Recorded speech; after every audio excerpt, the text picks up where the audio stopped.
It is time now for your main event. Past the Rock presents Royale. And introducing your host from the Dallas-Fort Worth area. Introducing first, your producer, Patrick. And last, the hater in chief, Ceez. Now ring the bell and start the show. This is Past the Rock. All right, the bell is rung. The show is started. Happy Cinco de Mayo for those who celebrate. This is a Got nothing for that, right? We just got done watching some Backlash, and let me just start off first and foremost. I have to say this. This is the most important thing. I can't bury the lead here. The crowd was incredible. Yeah, that crowd from start to finish, I have never seen anything like it. If you had told me that Lyon, France was going to have the best crowd I've ever seen in my entire life after last year's Backlash with Puerto Rico had an incredible crowd, I was like, there's no way. But they put the rest of the world on notice in terms of just how hot they were for the show. Absolutely. That was fun. Like that was one thing that definitely stuck out to me as someone who, has only kind of gotten back into it again this year. I thought that was that felt like a Japanese baseball, European soccer, like that was European soccer. Bunch, yeah. 100%. That was God, like what I assumed like the peak of Bedlam was for the OSU kind of thing. Maybe even worse than that, more than that. Like I don't know, just like a peak Southern football game where everybody's just absolutely pissed off their brain, like just drunk as hell. And dude, no, that was incredible. They were singing everybody's songs. They made every match feel bigger than what it was because, dude, going into this, like I was like, all right, Backlash is here. It was hard for me to really. There wasn't a lot on this card that was really tugging at my heartstrings. We're like, I gotta see this match. I gotta see, because for the most part, everything felt pretty predictable going into the show. Yeah, that's fair. And so I watched today in the worst way possible, just on like the WWE's YouTube channel, which is just terrible. They could do a better job of showing you more, but I guess they want you to. I guess that's a paid event. Maybe that's why. No. But then I got tricked into watching some previous Backlash matches, not realizing that they were old. So I did get to see last year's Bad Bunny fight with Damian Priest. That was pretty fun. I really enjoyed it. So I was confused why they were shooting it in two different countries, but I was like, I guess. I don't know. I don't think that's ever happened before. Well, at least you kind of have an idea of what last year was like. But yeah, obviously with Bad Bunny being in Puerto Rico, that was always going to be pretty wild. But yeah, you were right. This crowd was something special, and hopefully the American crowds want to defend their honor and try to come harder. I just think they take it for granted. I mean, yeah, it's there 2-3 times a year in most cities here, and then for them, it's like once every 3 years or something. True. I think that was their first time in Lyon, France. Okay, and especially I just meant in France in general. I don't really, Yeah, I mean, so WWE does have a European tour, but it's hardly any of it is televised, and if it is televised, it's usually London that gets that show. Because they do it at Wembley or whatever. Or the O2 Arena, I think. Okay, they don't want to make it in the world's largest soccer stadium. No, I mean AEW already did that. They already did Wembley, and they nearly sold it out from everything that I know about that show. So it's the largest attended wrestling match or wrestling event that's not WWE produced. So, but just to stay back on track though, let's talk about the matches that we saw. There was only 5 on hand. It usually doesn't have a card that small, but what they lacked for in terms of or in terms of the amount of matches, they made up for it for the match lengths. All of these matches went well over 10 minutes. I think the shortest match was 13 minutes, and it was probably my favorite match on the card. But we're going to go in order. So we're starting off the Bloodline defeating Kevin Owens and Randy Orton in a tag team street fight. Now this started the show hot. Yeah, I was gonna say this was a really great, because I recognized that it was the start at least, and they were just fucking before they didn't even let the bell ring. They didn't let the bell ring, and again the crowd sang Randy Orton's theme word for word the entire time. It made that just so special. It doesn't even feel like enough to quantify what it all looked like, at least from the TV audience perspective. I wish I could have been there to feel that energy. Yeah. But yeah, we go in. These two guys, these two teams, they don't really waste much time. They just start beating the hell out of each other. And if anybody who hasn't been watching week to week is wondering like what's the what's the issues between these two teams, Kevin Owens essentially started this whole thing off with a comment towards Solo Sikoa, where he was like, "Hey, loser's locker room is the other way." Basically, not like verbatim what he said. And then the very next week, what happened? We get the debut of Tama Tonga, who is beating the ever-living shit out of Kevin Owens. It's the first time in a long time I've seen on network television a wrestler allowed to bleed the way that Kevin Owens was bleeding in that match. And so, for lack of a better way, it started a blood feud. And Kevin Owens, Randy Orton, they were all chummy, buddy during the lead up towards their match with Logan Paul. So this kind of continues their partnership.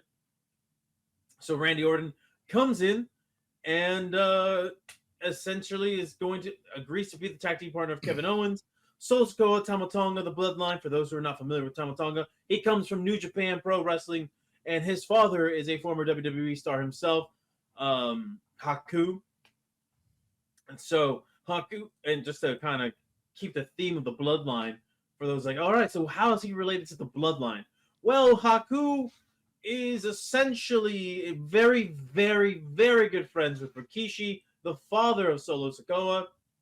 And that's how you can kind of associate them in storyline. They're just lumping all the Pacific Islanders together. Well, basically, that's basically what this is. He's from Tonga, yeah. Yeah, he's from Tonga. And The Rock considers Haku family himself.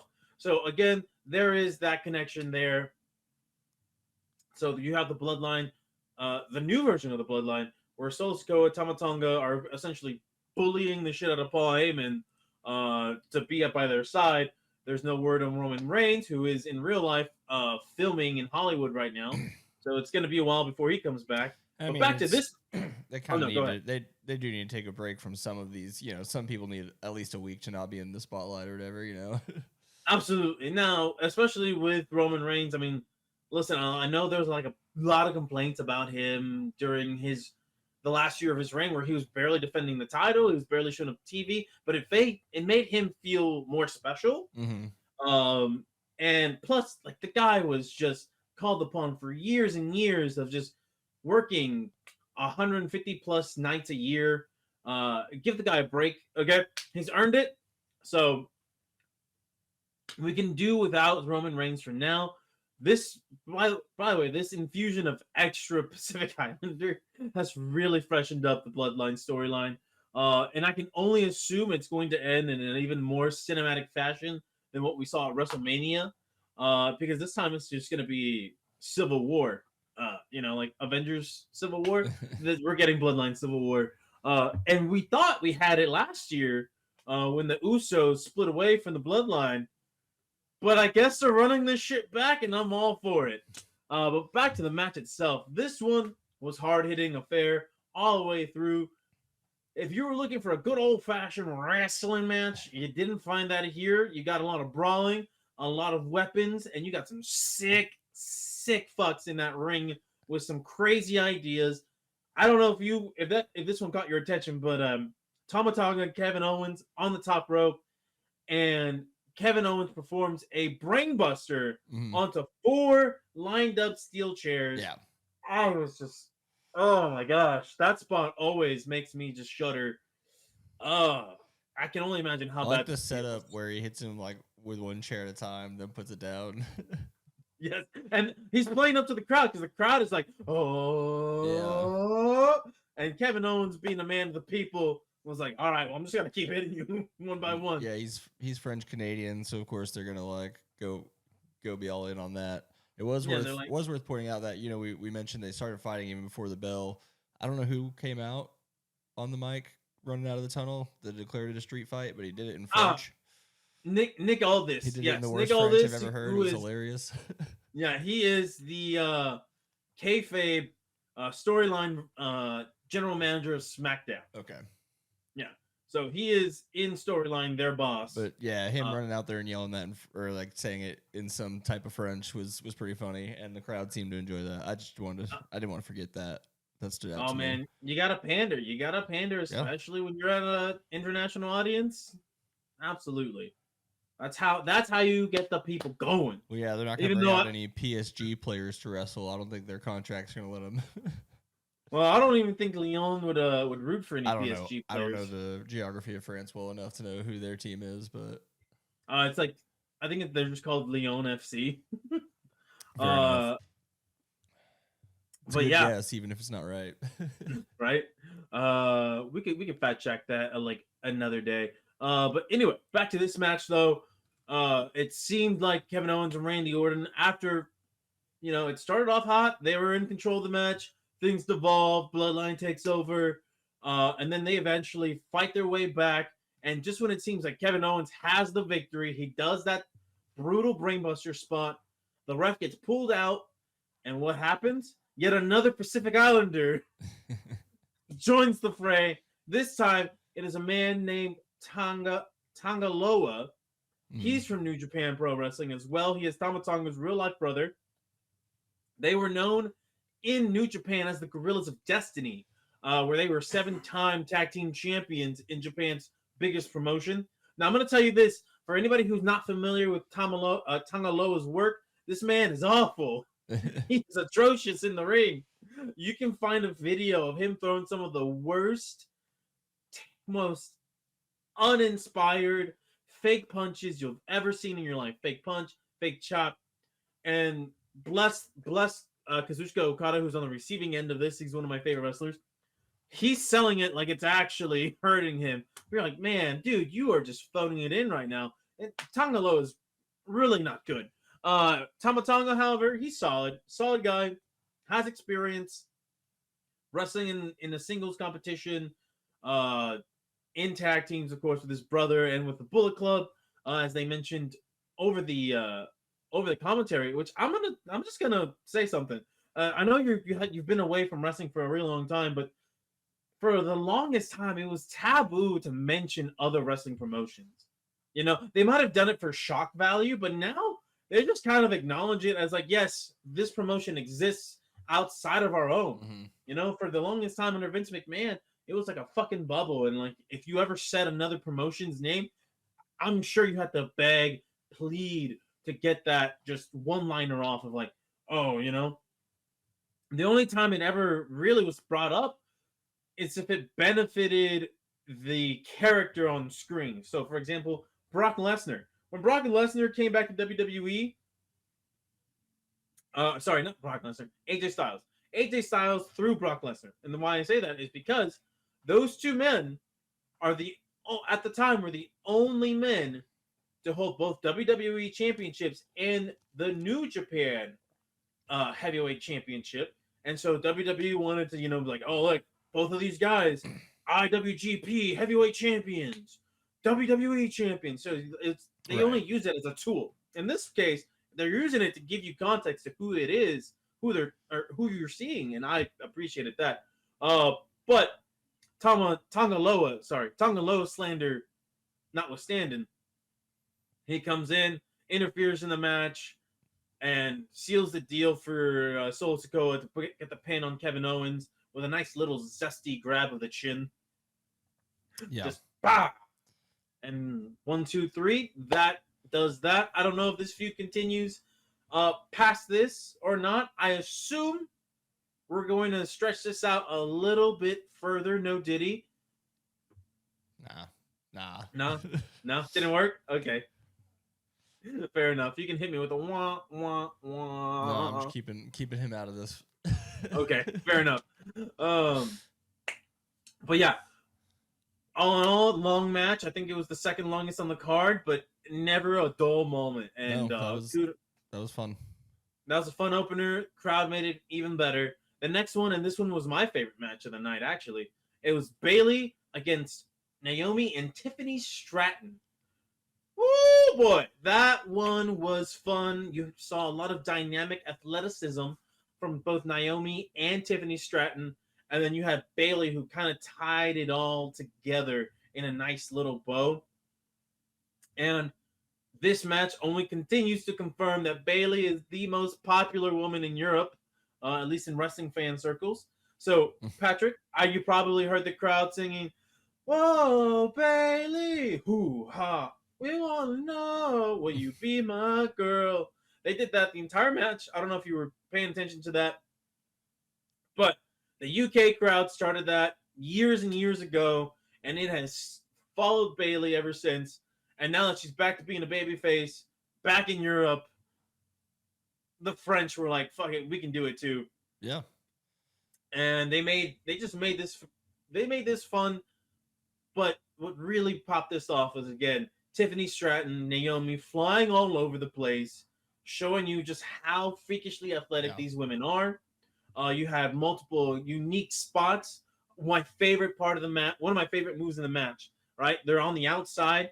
Naomi, I believe, is on the barricade, and she does like a backflip.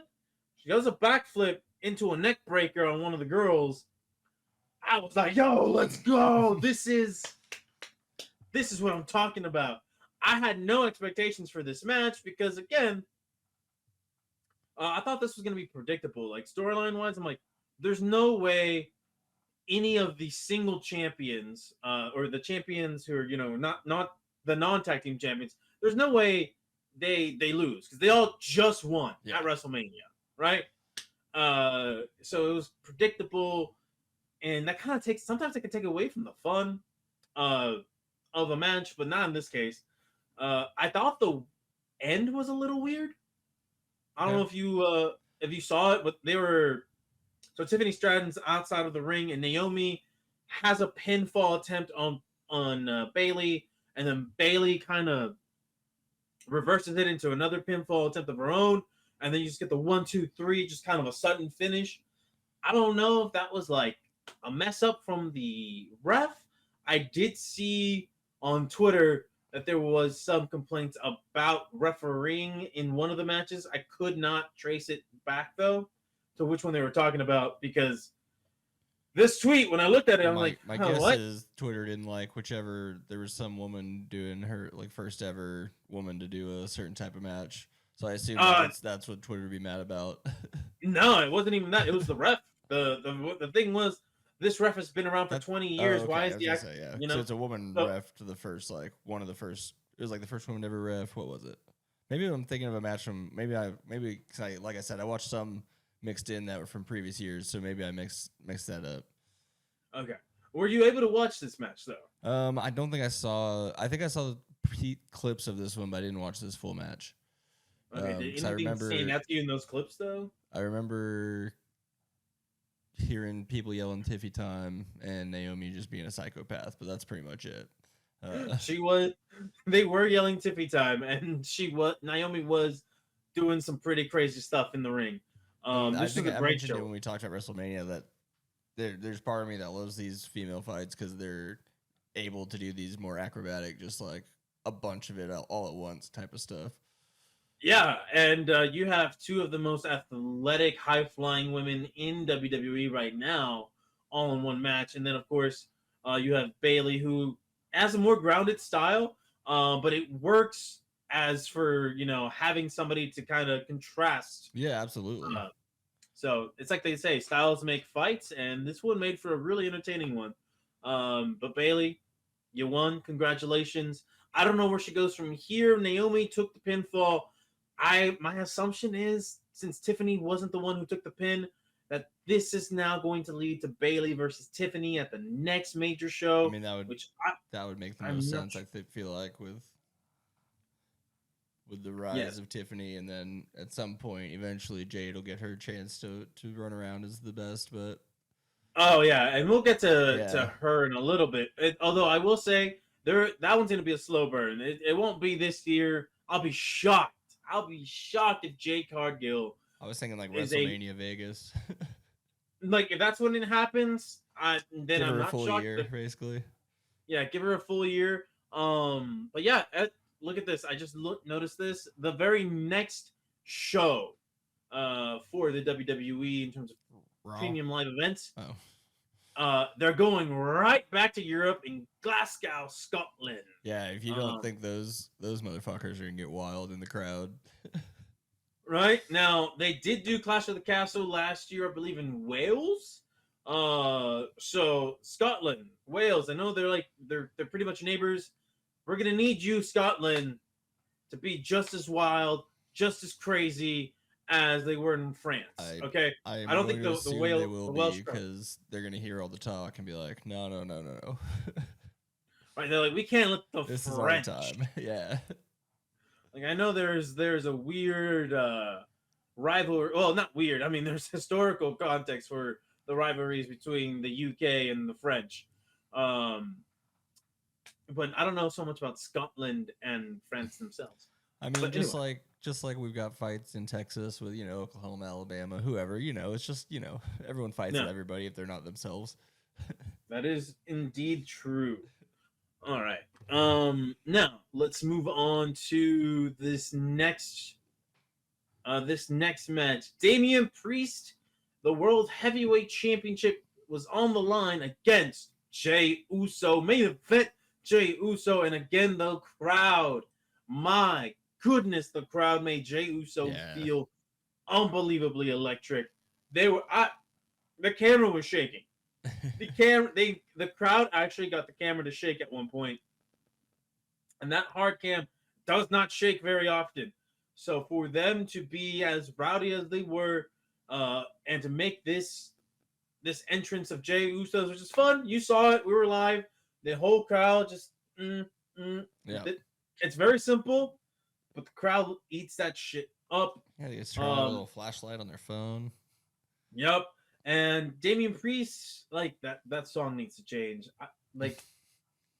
All rise, and then it's just like this moody, dark guitar riffs. I'm like, all right, can we get some more personality into these songs? I know that the music makers for WWE Def Rebel are getting clowned constantly on the internet, and rightfully so. I don't know what they can do to make this song better. I don't think they have the talent for it, but hopefully there can be some adjustments. Now, this match in itself, nothing special. It's kind of a bog standard championship match. Like there was, of course, Damian Priest. There is a storyline brewing there that may lead to the Judgment Day's downfall. Yeah, I was confused as to why they were doing what they were doing at the end of that match there. Yeah, so Damian Priest, for the last couple weeks, has essentially told his stablemates in the Judgment Day, I don't need your help in my matches. Don't interfere. Because there is starting to be like this, Damian Priest still kind of working as a heel, but now it's having like this, a heel with, I guess, a sense of principle. It's the best way to put it. Like he has his principles when it comes to defending the world title. So clearly he wants to do it by the book, clean on his own, no help. But the Judgment Day, they're a heel faction. They have been interfering in each other's matches for the longest time. The only time they haven't really interfered all that much was when Rhea Ripley was around. And now she's gone. Wishing her a speedy recovery. But now there's some dissension, right? There is some trouble brewing in paradise down there. And Jey Uso, it looked like he had Damian Priest dead to rights at one point. Hits him with a spear, Uso splash. But this is professional wrestling. don't have your opponent so close to the ropes when you know he has people around him. Then you have, of course, JD McDonald's big ass head, which they made fun of multiple times. And you could hear Damian Priest saying, "Use that big ass head of yours to think." And I'm like, "Oh my god, this is great." Grabs Damian Priest's leg, puts it on the rope, gets the ref's attention. Jey Uso robbed of possibly winning his World Heavyweight Championship in storyline, but let's be real, Damian Priest is holding on to this belt for quite a bit. I was really thinking, that after we had Drew, I was going to call him by his old last name, Drew McIntyre. I thought when Drew McIntyre won that World Heavyweight Championship in Philly, that it was going to be him versus CM Punk at Clash at the Castle.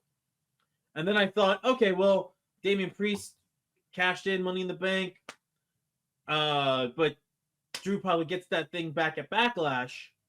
No siree. Nope. Not only does he not get it back, it doesn't look like he's going to be competing for that anytime soon. So now at Clash of the Castle, who knows who Damian Priest's opponent is going to be, but I have a feeling that Drew McIntyre and CM Punk will be the headline at Clash of the Castle. Okay. If their injury recoveries happen within that time frame. So, other than that, I don't really have anything much to say. I mean, again, at the end of the match, you mentioned it, that it was weird that they started beating up on Jey Uso, and then Damian Priest stopped him. Yeah, stopped him. Again, I think we're teasing a Damian Priest babyface turn. I don't know how to feel about that. Me personally, I know there's people that love Damian Priest. I'm just kind of in the camp. They gotta figure out a way to team him back up with Bad Bunny, right? Right, get them back in each other's good graces. Man, I don't need Damian Priest to be a babyface, especially not right now. If he remains heel and the Judgment Day remains heel, but they break up, that'll be very interesting to see how they pull that off. But who knows? Did you have any thoughts on this? Were you able to watch this whole thing? Yeah, I got that one through, which it was fine. I liked obviously the intros we mentioned, the crowd doing the yeet no yeet very well. Everyone knows to do that, but they were just fucking loud, so that's cool. There was some boring. Some of the bigger guys, like I said, I think I mentioned this before. The beginning of their fights are a little boring when they're just trading the same move back and forth, and I'm just waiting for that to be over so I can see what they're actually gonna do when they're really fighting. But yeah, it's fine. It wasn't bad by any means.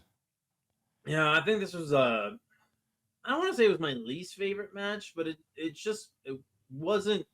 I found myself losing attention on multiple times, and that's no fault of the guys. I just don't think there's enough story behind it. And again, it just felt too predictable. It just Damian Priest just won this. Jey definitely felt like more they're setting up whatever's gonna Fallout's gonna have with the Judgment Day eventually. Whether for sure he leaves or the whole thing splits up. Yeah, this Jey Uso definitely served as a plot device and not necessarily as a character. I will admit, as a casual, I was confused when they're flashing during his song the main event logo. I was like, "This is their main event." No, that's just his nickname. Yeah. Main event Jey Uso. It's so funny because he's rarely in the actual main event. Yeah. But of course, it's like when Deion Sanders calls himself Primetime, despite being on a game that's taking place at noon. Cowboys get a lot of the Sunday night and Monday night games. Oh, let's not forget though, he was also an Atlanta Falcon. Yeah. Way before that. But anyway, let's move on. Because, well, again, this was a short show, and we have Dallas things to watch. All right, we got some Dallas Stars playoff hockey, which you can hear Patrick talk about on our main show. Tease, good tease. Thank you. All right, now let's talk about this one. Bianca Belair, Jade Cargill against the Kabuki Warriors, Asuka and Kairi Sane, who are also part of Damage Control, for the women's tag team champions, or championship rather. Now this was a surprisingly long match. This was the third longest match on the card. Yeah, and And I wasn't expecting it. The second match, the Bailey and Naomi and Tiffany one. Do you think they just they needed time for later, so they cut that one short? I think there was a genuine botch. Okay. Because I think there was a genuine. I don't think that's how that was supposed to end. I could be wrong. Somebody can come out later and report out that that's exactly how they wanted that match to go. But I don't know. Now this one felt long, and I liked it. I mean, this one was definitely the one where I'm like, okay, anything could actually happen. Like anything could actually happen in this match, but I think the result itself is going to be chalk because you have Jade Cargill. You've been building her up, and Asuka and Kairi Sane, they have been kind of made to be not jobbers necessarily, but they keep getting their asses kicked by Bianca Belair and Jade Cargill. Now, if you just look at them height-wise, build, like you're like, of course, look at these women. All right, absolute, just chiseled out of stone, and then you have these short little Japanese women with incredible ring gear and presentation. But it's like a foot difference between the two sides. Probably like 100 pounds of just pure muscle. Right, and Kairi Sane, bless her heart, she was getting thrown around and was throwing herself around this entire match. These girls right here, Asuka and Kairi, they're great workers. They're some of my favorites. But I think this was the right call to make. You trying to build a star in Jade Cargill, so you pair her up with an established talent in Bianca Belair, and their off-screen chemistry. I've seen it in like videos, interviews. These girls are genuinely bonding, and it kind of bleeds on to the screen itself. They make for a great tag team. They will probably make for a great tag team, rather. I will say this though. This is just a little gripe that I have. I love the Kabuki Warriors entrance because you know that they're a team. Mm-hmm. I hate tag teams where like both members of the team have individual entrances. Yeah. They either got to play them both, or like one person gets really shortchanged, or yeah, and it doesn't feel right. Yeah, I think I mentioned this before. Like, I need them to come up with every single time they pair someone, they need a team name and they need a team song. Yeah, because there's some confusing stuff in WrestleMania with that, where it's like, well, these guys aren't actually a team, but they're fighting in this fight. Yeah, it's strange, but I get it. Because this isn't a team that's gonna probably be there for the long haul. Because you have two single stars and genuine stars in Bianca and Jade, who it's just a matter of time before they're both chasing after Bayley's championship. If Bayley is even the champion at the time, that they go after a single title again. But until then, yeah, I will say one of my favorite things in this match was the final spot. Jade Cargill catches Kairi Sane. Yeah, this was fun. Yep, catches her. And then basically just throws her over her head, catches her yet again, and then slams her down. I believe that move is called Jaded, which 10 out of 10, no notes. Love the pun, or the play on her name. And yeah, they've become your new WWE Women's Tag Team Championship. This match probably could have served itself to be a little bit shorter. And the only reason I say that is Jade Cargill, yes, she needs more ring time. Dude, she in AEW, when she came from, she was basically in the same formulaic types of matches where they didn't go very long. She did this incredible feat of strength, squashed her opponent, kept it going. And in these tag team environments, that's how you hide like performers who are either inexperienced or maybe hurt or maybe just not be in the best ring shape. Clearly, she's not hurt. She is in great ring shape. She's just lacking experience. She's still new, yeah. Just still really, really new at this. Just considering especially when you compare it to the Kabuki Warriors and Bianca Belair, they've all been in this for such a long time now. So this match probably could have been a little bit shorter, just for the sole fact that the longer it goes, the more risk you take in possibly exposing some of that inexperience. Now, the other argument or the other side of the coin is, well, the longer the match goes, the more learning opportunities she gets. So I'm willing to hear that argument out.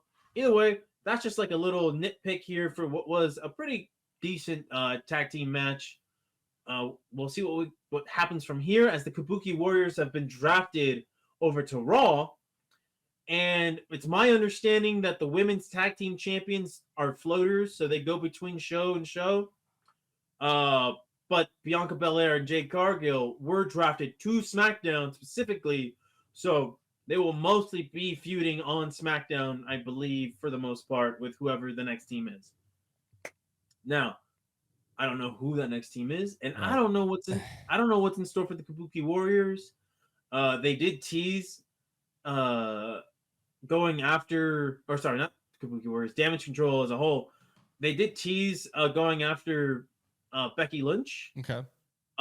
Which, if that's the case, I'm putting on my EO Sky shirt if I had one, and I'm rooting for that one because Becky Lynch, I respect her.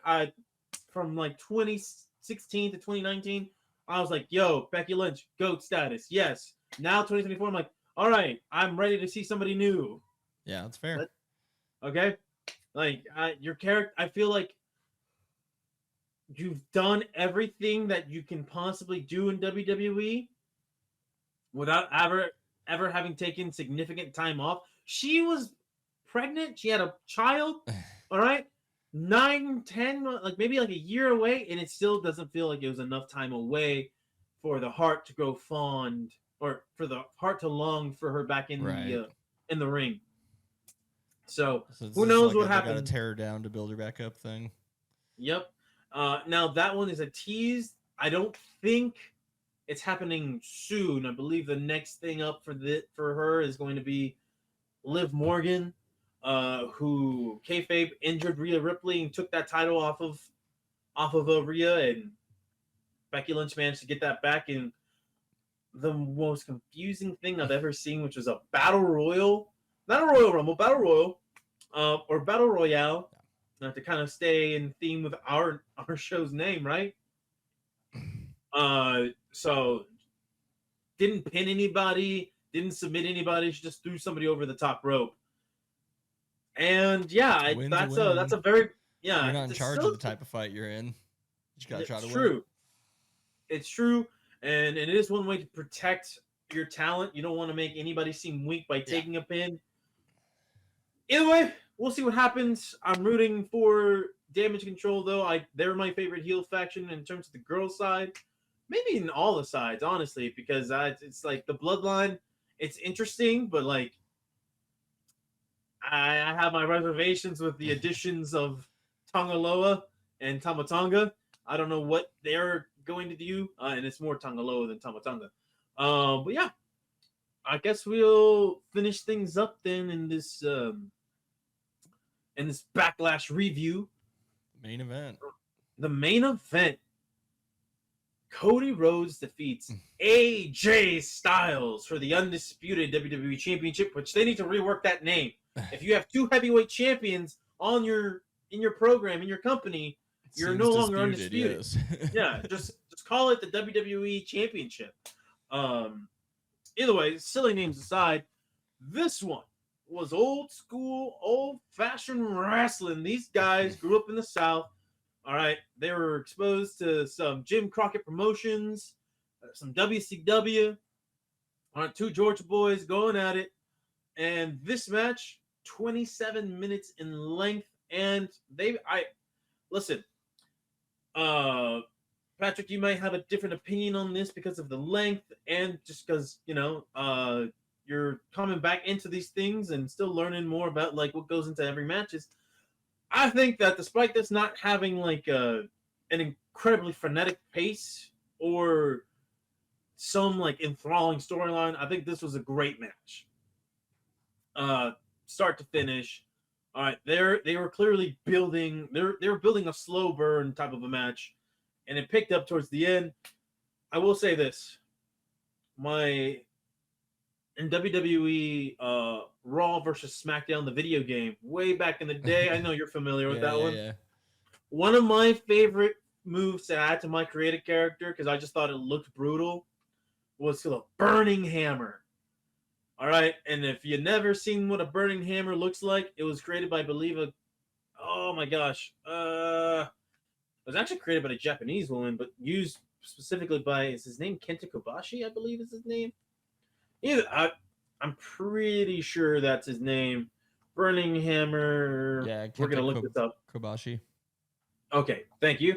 Yeah, so he only used that move 7 times in his entire career. But in the match, or in the story of the match, it was one of those desperation moves where we're like, I have to win. This is going to be my guarantee knockout blow. Mm-hmm. Boom. And if you ever see the move done by him, it is brutal. There's this much margin of error when both giving the move and taking the move, because you're essentially getting dropped on your neck. Yeah. Right? And you're trying your damnedest to make sure your guy who's taking the move at least takes some of it on his shoulder blades, right? And not all on the neck. AJ Styles, one of the few talents I believe in WWE that's trusted with being able to give this move to people. Oh, did you just look at it? Oh yeah, I was watching some of his the Kenta Kobashis. Jesus Christ, that looks scary. Yeah. It's terrifying. And here's the thing: nobody's ever kicked out. 7 times he performed that move. No one ever kicked out. Yeah. AJ Styles gives Cody Rhodes a Burning Hammer, a very rare sight to see in WWE. I think I've only seen WWE allow Burning Hammer 3 times, like a proper Burning Hammer. Look, they had to do something. They've been burning Cody Rhodes. Yeah. And just doing so much big, heavy stuff, and it's like his first fight back after defending, and they gotta step it up somehow. Yeah, and if you look at it, if you manage to see AJ Styles the way that he gives the Burning Hammer, he does at the very last second manage to make it a lot safer than what Kenta Kobashi's done. It almost looks like John Cena's like attitude adjustment in reverse, except instead of doing a full rotation where the guy lands completely flat on, face side, he still kind of lands on his back and shoulders. But AJ Styles is so good, he kind of briefly makes it look like it's like, oh shit, is that a proper Burning Hammer? Cody Rhodes kicked out at 1. At 1, this move never gets done in WWE because it's so dangerous. And it's so dangerous because it is legitimately brutal. Yeah. And so here Cody Rhodes like kicks out at 1 and like starts hulking up. It's like, oh my God. I'm like, oh, Jesus Christ. Now, for any of the internet wrestling community people out there who are going to say, well, the reason Kenta Kobashi's is so brutal and successful is because he's the one giving the move. So that's why AJ's isn't as devastating. That's fair. That is a fair argument. I hear you. I really do. Let me tell you. At least kick out at 2 or this. Can we at least do this? Where okay, maybe he doesn't kick out, but like he manages to get his foot on the rope at the very last second. Yeah. Like I love these devastating moves, and I want them to be protected. I don't want them to be bastardized. Like Shawn Michaels' super kick. Everybody does a super kick now. And most people are like, well, the only reason, super kicks don't end matches is because they're not coming from Shawn Michaels himself. I'm like, yeah, but like, it's just like, can we protect some of these moves? Or can we just acknowledge that maybe, like, have the commentators at least acknowledge that, like, hey, if this person were to do this, it would probably end the match, right? Yeah, absolutely. Just kind of, but that's just me, being kind of a hater. It's my thing. Fine. You gotta keep them honest. Gotta keep them honest. Hey, outside of that, though, I appreciate the fact that they even decided to do that spot. All respect to Cody Rhodes for trusting AJ Styles. No kidding. To just be like, hey, bud, can I just drop you on your neck? Like, wait, what? Don't worry, it'll be safe. I'm like, all right, go for it. You're not winning this championship, though. It's like, that's why I'm dropping you on your neck. Yeah. But yeah.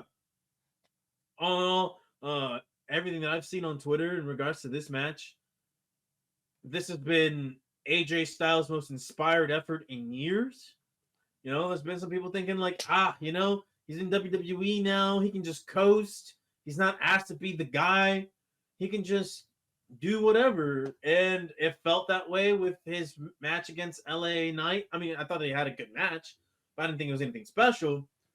And it just seems like AJ Styles' best efforts have been against opponents that you're like, huh? Why are you and Shane McMahon having a great match? He's not a wrestler. Why are you guys tearing down the house in WrestleMania? And then he gets like an actual, like, critically acclaimed opponent in Shinsuke Nakamura, and they do just absolutely jack shit, despite them having what's considered a classic in Japan. But in America, these two just can't seem to get it right with one another. And now it's just like, you know what? As an AJ Styles fan, I've been a fan of his since I saw him at TNA.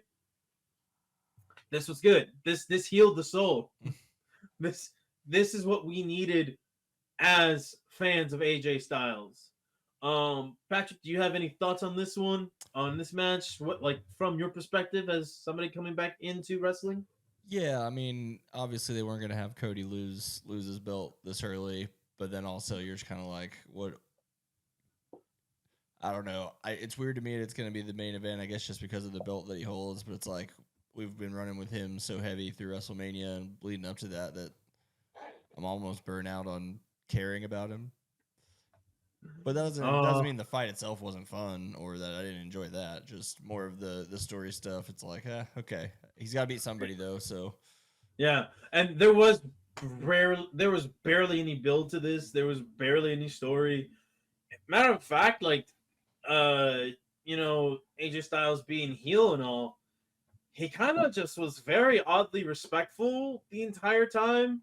He did give Cody Rhodes a cheap shot on the last episode of SmackDown.